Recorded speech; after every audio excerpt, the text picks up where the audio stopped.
the man at Clean Logic who changed the game for hiring people with disabilities. What I would say about Rich is like, we didn't give him we just said, here's what we need to do. You're in the role, do it. And he was brave and he did it. He's magic.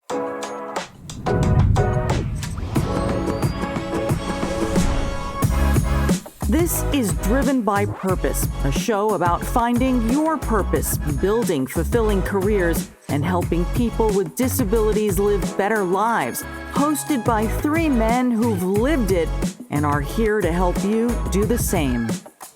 Special thanks to our presenting sponsor, Clean Logic, a leading bath and skincare company and a true pioneer in creating inclusive workplaces and increasing employment opportunities for people with disabilities. What's up, everybody? Welcome to another episode of Driven by Purpose. My name is Evan Rosenblum, along with the co-founders of Clean Logic and the Inspiration Foundation, Isaac Shapiro and Mike Gesser. Mike, it's been a minute. Welcome back to the show. Thank you. Thank you for having me back to the show. Where have you been, man? I think I was traveling. I had some traveling to do. I was at Vistage, and then I was in Vegas at the Sphere, maybe. Yeah, I saw the Instagram. I'm glad you made it back in one piece. I did. Welcome back. Thank you. I'm excited for today's guest because we talk a lot about what it takes to run a successful business. And of course, with the Inspiration Foundation, you have made it your mission to increase, hiring people with disabilities by at least 10% more than, the goal is more than that. But to really do that in an effective, meaningful way, you got to have, good people around. You got to surround yourself with good people who buy into the mission and really help. And today's guest is definitely one of those people who you guys have raved about for a long time. He was a key person at Clean Logic for a long time, recently retired, and we were so lucky to have him on the show to talk about how you guys made it work together as a team. Rich Ryder joins us on the show. Rich. Welcome, Rich. Good to see you, Rich. I would also Hello, add everybody. that I think Rich was extremely instrumental in allowing us to achieve our mission and do the things that we do that we talk about and want to share with the world. So very special guest today, Rich. Thank you, Rich. So Rich, you were the warehouse production manager at Clean Logic for just about 5 years, dealing with Isaac and Mike and all of their shenanigans. So I want to hear first off, like how you got in with these guys. Like how did you meet up with Isaac and Mike? So about 40 years ago, I started working for UPS, and I met a good friend, Dave Garner. We worked together at UPS for several years. Then we both went our own directions, met up at another company, both ended up going our own directions again. And one day he asked if I was interested in joining him again. And I told him, no, I'm not interested in driving an hour one way to work with you, Dave. I really like you. And then one day I reached back out to him. I said, hey, Dave, I'd like to come visit. And the marriage started. So I got invited back for an interview, met Mike and Isaac during the interview. And that's the beginning of the story. Well, what you guys ended up like building and growing together is something, truly incredible and amazing. It's something that a lot of other businesses look at and they go, wow, you guys are an inspiration for us and other entrepreneurs who want to hire people with disabilities, who want to, really look to Clean Logic as, what's the word I'm looking for? You guys are like showing people how it's done. As a group, you guys are kind of like leading the way. Building the model. Building the model. That's right. So when you joined up with Clean Logic, did you know that was going to be kind of part of it? Was trailblazing, kind of leading the way? So yeah, it was definitely part of the conversation. During the conversation, there was some sewing machines sitting off to the side in the corner, and Dave said, hey, one day we want to start sewing. I was like, oh, okay, great. And so then, yeah, one day it happened. One day they came to me and said that, we need to start sewing. We were working with a team of blind students from Overbrook School of the Blind, and they were building gift sets, and they built more gift sets than we probably needed. And Dave said, hey, we need to stop building gift sets. I said, great. What are we going to do? He says, well, we're going to start sewing. I said, oh, okay, well, I don't know how to use a sewing machine. And Dave, I don't know if you noticed or not, but they're blind. And he said, did you ask them? And I said, I did not. And truth be told, I learned how to use a sewing machine, and some of our best sewers came from that team. And I learned real quickly that the limitations of the individuals were probably more perceived than reality, and that they can do anything, right? Literally, they can do whatever they want. I love that. Right off the bat, it's like, that's amazing that you walked into this job kind of not knowing exactly, what you were going to learn from it. You were attracted to it because you thought it was an interesting opportunity, and then all of a sudden you found this whole other reason for being there. Can you talk a little bit about more about that, like the purpose element of it? Yeah, so it became very, very aware that it was bigger than moving boxes in and out of a warehouse. Like, I'm really good at that. I've been doing it for 40 years, and I pretty much got the moving boxes in and out of a warehouse pretty good, right? I was pretty proud of myself. Truth be told, I came in and, Mike interviews me, and I'm like, man, I can lower your cost per piece in receiving, and I can improve your inventory, and man, I can do all these great things with these numbers. And he said, well, that's nice. Are you a good person? And I just kind of froze, like, yeah, I'm a good person. So, it all stems from their culture. It's really, if you're not a piece of the culture, you're not a good fit. You just don't belong work with those individuals. And that's led from the top. Mike and Isaac lead it. They live it. They dream it. And they allowed me to grow and learn that could be an important piece of my background and my history and who I am. Before that, everything was about the penny or the half penny. It wasn't so much 100% about the individuals, whereas this kind of flip-flopped and it became about the individuals, and then how can we improve our costs? That's fascinating. I mean, because you don't hear that from most businesses first. You hear, like, you lead with the bottom line is the bottom line first, and this sounds the other way around. And then when you recently retired, when you decided to hang it up, and you look back at your career, where does this job, like, kind of rank for you, and how did it, when you talk about meaning, where does it sit for you compared to other jobs along the way? Well, this is definitely my journey through life and logistics and work with individuals, definitely at the top. It had changed me, my wife, my kids, my father. It's not just, I'm not just saying it because Mike and Isaac are hanging out here with me. You don't work for them anymore, so they You say anything. You say anything you want. Don't work for them anymore, but yeah, I can't tell you what it's done for me. And every day I look for ways to pay it forward. I didn't know. I got to be honest. I didn't know I even had it in myself. I didn't know that was something that was inside of me to just embrace and just look forward to every day. Well, can I add in here just a little bit, because I thought, one of the things when we was an aha moment is we had Rich's retirement dinner, and the way he was talking about just how it impacted his life. We talk about on the show, other leaders talk about how it elevates leaders to be better leaders. And I think that night, Rich, I'd love to just bring it back a little bit there, because you could intimately talk about each of your team members.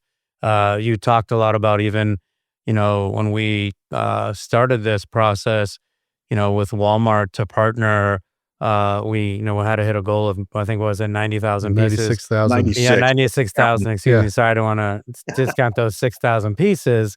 But I want you to share a little bit more, because I really felt it was just like unbelievable to see your passion. And even, I love when your wife was over there saying, Rich, it's not just about you, it's also about our family. Like you really impacted our family, and like, just going into that. But I'd love for you to just even talk about how your relationship with the employees impacted your life, and really how it impacted you as a leader. Because I think that's what we really want to showcase today, and hopefully get other people to see just what it really Yeah. brings to your life, especially as you said, you worked in the logistics and you know how to move boxes. But what I feel like what this has done, it's about purpose. So can you talk a little bit more about that and the employee relationship? Yeah, never worked with a group of individuals like the team on the production team. They care for each other, they love each other, and they probably are the happiest people I've ever worked with. You can come rolling into work with a bad day or thinking you're having a bad day, and it's really quickly changed by individuals saying, "Hey, Mr. Rich, I did this yesterday. Do you want to see pictures?" And you're like, "Yeah, sure. Show me pictures." And then yeah, he talks about the family, and um, I was fortunate my father was an executive, and it was very black and white growing up, different generation. And I told this story. We were sitting at dinner one time, and um, I'd been working for Clean Logic for a couple of years, and there was a young man sitting next to us that had a disability, and loud noises were bothering him, and you could see he was autistic. And his mother, she was just doing everything she could to make it normal for her and everybody around. And I said something to my dad. I said, "Oh, this young man, you know, he's got a chance, right, with these type of programs." And my dad looks at me. I said, "Well, he's autistic." And next thing you know, this young man just walks over and takes a straw right out of my dad's glass. Now, I'm going to tell you, a couple of years ago, Papa would have probably said, "What is wrong here?" But he turned to that young man and he said, "That's my straw. Would you like to keep it?" And yeah, that's when you knew it was more than a job. It was more than moving boxes or sewing stretch cloth, or whatever the challenge the team put in front of me. You learn real quick that yeah, it was more than a product, or more than that. It was about showing the world that there's really good people out there that do really good work. They may not do it the same way we do it, but we need to tap into that and leverage it. What I love about this conversation is, we on this show we talk a lot to business leaders, and we talk to a lot of entrepreneurs, and we talk a lot about parents of people with disabilities, and it's when you start a company. For me, I have a daughter who has cerebral palsy, and you think about what her future is going to look like, and it's a constant concern. It's something I think about a lot, and to have the opportunity to talk to somebody like you, Rich, if she does go into the workforce at some point, and you think about, okay, who's she going to work with, and who's she going to report to, and all this stuff, and it's somebody like you, who's saying all these wonderful things, and it's just such an amazing thing, because not only for me as a parent, where you think like, okay, there's an amazing experience for my daughter out there, but then to think that experience, thinking about it from your perspective, and hearing all this, it's an incredible thing to listen to and to hear. And so I just want to say thank you for even sharing all this and opening up about this, because it's incredibly comforting to hear that from my perspective. And also, it's just something that like everybody should listen to. Entrepreneurs should hear this. Parents should hear this. Other employees should hear this. If you're sitting at a place and they're talking about expanding a program to bring in more people with disabilities, I'm sure there are going to be people who are approaching that with some skepticism, like, what does this mean for us in terms of like, how is this going to affect my day to day? And maybe to those people, like, what would you say to somebody who might be a little bit skeptical about how this is going to affect their day to day, Rich? Well, I say open your doors and do it, right? Yeah, it'll change your workforce, it'll change your company, and it could change the world, right? Give them the opportunity. I know we had an interview by a young man, and he said, "Just give us an opportunity." it's amazing.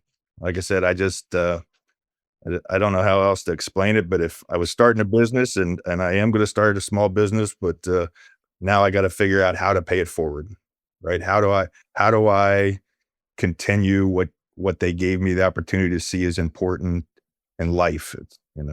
Well, Rich, you gotta say what you're doing now, because Yeah. I actually think it's great what you're trying to do, and like you said, you're trying to pay it forward. So please tell us all about it. I'm going to start mobile grooming dogs. So I've always had a passion with animals. I actually went to school for, back in the day, it was called industrial arts or wood shop and, those kinds of things. So I had an arts side to it. And then I found this passion where I get to mold dogs and make them look good. Right. That's So I use awesome. my artistic ability to hang out with dogs, That's which has great. been very rewarding. But I am looking to, as I scale, can I add individuals to help me bathe that, you know, may not have opportunities to do other things, other places. So that's obviously in the back of my mind. Once we get this thing up and running, how do I get a hold of the IU13s and say, I have an opportunity. What can you do to help me? That's great. We have the playbook and contacts for that. See, and that's Yeah. it's a great point though, Mike, because you guys brought in the playbook and the blueprint, like, and Rich is going to go out and start his own business now, and Now he we can can just do it. basically hit you up and be like, "Hey guys, I want to bring in people with disabilities into the fold when I start my business." It's such an easy thing to ask for and an easy thing for you guys to share, and this is how we continue to grow that. I mean, this is great. I think that's the whole point why we want to tell this story, right? And so I have a question for Rich. Like when you started, there was no playbook. We had no experience. You were the guy literally that pioneered it out in the warehouse with this team and said, "Let's try this. Let's try this." Now, there's nothing is ever perfect. Can you talk to some of the listeners about what were some of the challenges that you encountered building the workforce, allocating work, trying new things, and then how did you guys approach these to resolve them or iron out all the difficulties? I think the biggest limitation is I didn't know, right? So, as we started working, when we were sewing sponges, it was ask the individuals with vision impairment, like, what do you need from me? And they asked for, a straight line on the sewing machine. So I went and bought something and put a straight line on the sewing machine. And then we went to stretch cloths and they're like, well, we need to know how long it is. So I'm like, okay. So I put a ruler, one of those triangular rulers on the sewing machine. But all my wonderful ideas and all the guidance and all the neat things that I got accomplished all came from the team I was working with. I was just fortunate enough to have a relationship with them. Like, okay, how do we do this? What do you need from me? I can remember one young lady, I was trying to teach her how to sew and she was blind. She goes, "You're not blind." I'm like, "No, I'm not blind." She goes, "Can you find somebody to teach me that's blind?" I said, "Great idea." So then we started using individuals that had vision impairment to help the vision impaired team members. Cause she was right. I'm like, "No, you gotta straighten this out." And she was finally had enough and said, "No, this isn't working. I need somebody with vision impairment to help me. They'll understand." I'm like, "Okay." So really all the neat things we've added that cost almost nothing to the facility for safety and compliance and efficiency came from the team members. It wasn't really neat ideas by Rich Ryder. So is it That's what just that's what it assemble But was. that, the you know what team? though, there's ego in that, and in a good way for you, because when somebody says like, "Hey, this is not working for me. I need somebody else." There's two paths you can go down, and you made a choice in that moment, Rich. I mean, and I want to applaud you for that. And I feel like you deserve credit for this because, there are a lot of people, a lot of bosses in that situation that'll go, "No, you're going to do this the way that I'm telling you to do this, and stop." And then there are people that you who listen, and you say, "You know what? You're making a good point. I hear you. I'm listening to you." And I think that needs to be noted, and you need to be applauded for that. That's great. It's a huge lesson there. I think people need to understand they're only successful if the individuals they're working with are successful. So my whole life, I was brought up that I needed to find the individuals that wanted to be successful, and let's mentor theirs and work with them. And yeah, at Clean Logic, it was different because the individuals had disabilities, but till it was over, you didn't even, I never looked at disabilities. You interview somebody, I didn't look at disabilities. But I think there's You also know. something to say about the way you approach and solve a problem. Like from Rich's point of view before, it's like, I'm going to teach this person how to sew, but the employee at the time said, "You're not blind. You don't work the way that I work. Let me try and solve this problem with someone who's already done the work that is like me." So you have a whole new way of going about things and communication and solving problems that never existed in our company or any company that doesn't have people with various abilities or disabilities before. And it kind of becomes a whole different set of muscles that you don't know exist until you use them. Do you know what I'm saying? But you got to try it before in order to discover that. And I think, and I see some of those things today in all different aspects of our company that we wouldn't have or have figured out or even tried or thought of if we didn't have people that, were disabled in various ways, because it's just totally different way of thinking. But also, I really want to I want to give you guys your flowers, because the fact that leadership is setting this example of hey guys, if something isn't working, we need to listen to people and really hear them when something isn't working, and listen to them and listen to their advice and suggestions. Because I'm telling you, that's where we've all seen a lot of businesses where the people on top think they know the answers to everything. And if it's not working, it's not our fault, it's your fault. And the fact that, we've all seen it a million times. Well, I think one of the success criteria that I think has been unbelievable, that again goes back to, some of the things that Anderson University talks about, is productivity and safety. So, Rich, I would love to understand, how the heck did we go 400 days without a workplace injury? I think We went You went 1,000. 400 We days? went over 1,000. we went over 400 days, and then we're working on another 200. So over this, it was only over 400, I remember. But I think the key thing is, whatever That's the number impressive. of days, the key thing for us, Rich, what is that secret sauce? Because I think that I've heard what the case studies say, but I'd love to know, how did we accomplish that with people with disabilities, forklifts driving around, Yeah. stuff sticking out, pallets? How did we do it? Yeah, we were not safe by accident, right? That was not a thing. I came in with a big safety background, working at some large facilities, and once again, the leadership team, they believed in it. So when you implemented a safety rule, or it was the way of life. It wasn't a, hey, by the way, don't do that. It was because we don't want you to go home differently than you came here. I tell everybody everywhere I worked, these safety rules are as much selfish on my part as to protect you, because I don't ever want to make that phone call, right? I don't want to make that call that Rich Ryder was hurt and it's really bad and you need to meet me at the hospital. That was being very selfish. So I know, Dave often talks about our safety culture is as great as our culture, and our fundamentals. You step outside the green line, the magical green line that you're supposed to be wearing a vest, somebody's going to tell you. And that somebody could be an hourly, but somebody could be a leader.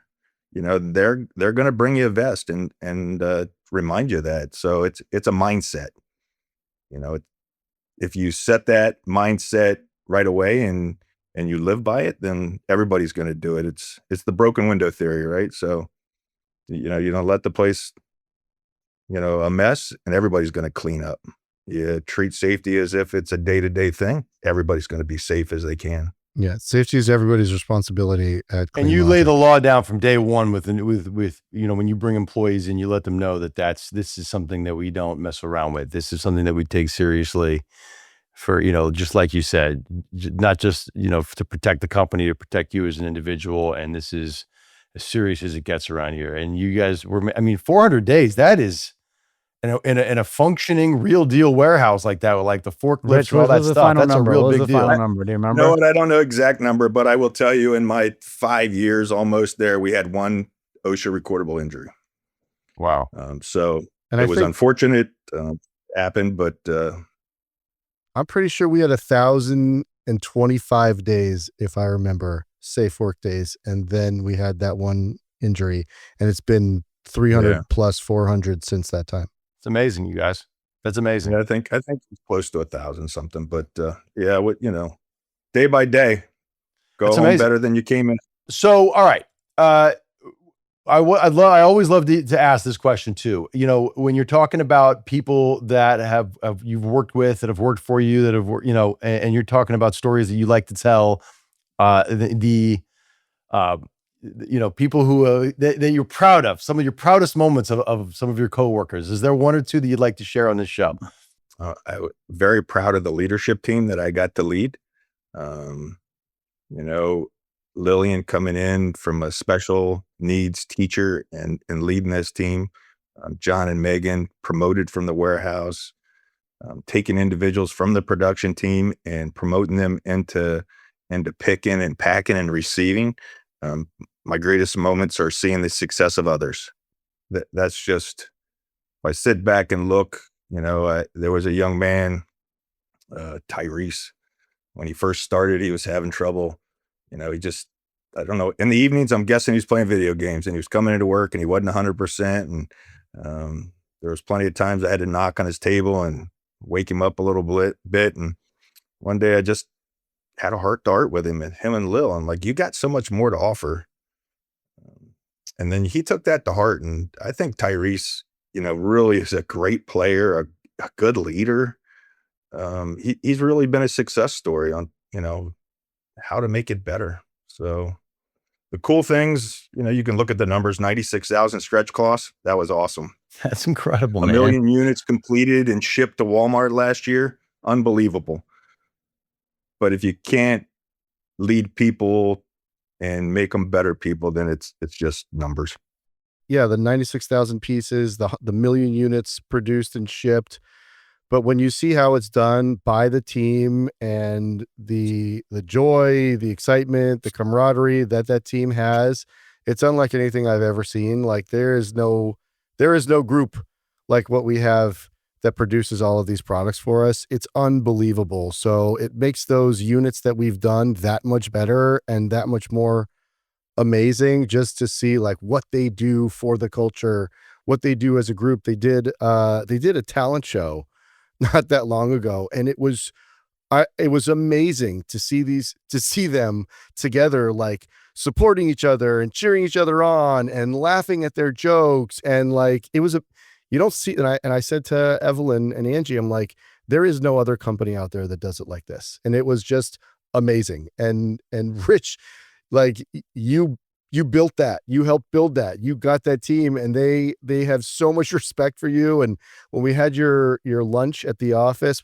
your retirement lunch at the office, everybody gave like heartfelt speeches to you. It was out of control. That doesn't happen anywhere except at our company, and it needs a person like Rich in order to do that. And I'm so thrilled and thankful and appreciative for what you've created at CleanLogic. Hey, Evan, before you shut us down, I just want to close with one thing about Rich that I thought is a great legacy. It's when we did our ribbon cutting and he gave tours to our customers and, other nonprofits. We had a great turnout from the community. And the chief innovation officer of Pennsylvania speaks and talks about his tour. And he says, this one thing is going to stick with me for the rest of my life. And it's going to be that anybody can do anything. And I thought when, Rich says that, I love quoting him on that, but that was one of the things that I really felt like, being able to be quoted that at that ribbon cutting, I just felt like that's what we really, you were able to build. And that's kind of like your legacy that I feel you left. And I love you for what you've done, man. 100%. Yeah. This is The amazing. retirement party was very emotional. The good news is I work for two very emotional guys, so they didn't have any troubles when I got emotional. I was gonna say, is but- Isaac? Do Mike hear some tears over there, man? I love it. We love say at Clean Yes, Logic, well- we're a crying company. Yeah. Everybody cries at Clean We're Logic. proud of it. We're proud of it. Can I tell you Yeah, something yeah, though? and- Like I can feel it. I can feel it in the air right now. Like, and I mean this in like the most positive way. Like what you guys have created, the culture you've created, like this is amazing. You can tell that there's a sense of pride between the three of you guys and the company that you've built and the culture you guys have built, and it shows in the product. And it's an honor to like be here and like listen to you guys talk about it. It's great. You guys should all be so proud of what you guys built together. This is amazing. It's really neat. I always tell people when we give tours and stuff, and I get to share all these stories, that the neat part is I just get to tell the truth, right? I don't have to remember anything or any key taglines or anything. I just get to share the truth. And these two gentlemen allowed us to build it. They gave me the opportunity to grow and become a better person, husband, father, son. So yeah, I owe them a lot. Thank you, Rich. Likewise. So thank you, Rich. What an episode. I love this. This is what an episode. Thank you for coming on the show, Rich, and opening up and telling us all about this. This is an incredible episode, driven by purpose. We appreciate you guys, and Isaac and Mike appreciate you guys too. And you all three of you guys have done an amazing thing here. And really, if you're listening to this, how can you not be encouraged to want to create a business like this, right? You hear their stories, what they've built, the culture they've built, stories they have, they're continuing to grow forward. Like, how inspiring. And Thank there's you, all nothing of you guys. preventing you from doing it. Anybody that wants to do it, there's absolutely nothing preventing you from doing it. Just do it. Yeah, I mean, couldn't have said it better. That's right. That's right. Do it. You should do it. You should do it. There you go. There you go. All right, Rich, we're going to have you back when you launch your business because we want to hear all about that. And we will talk to you soon. Remember, if you want to continue to support the show, like, subscribe, comment, share, all that stuff. Tell a friend, tell a friend, tell a friend. Driven by purpose. We will see you next time. Thank you very much. Thank you. Thank you, Rich.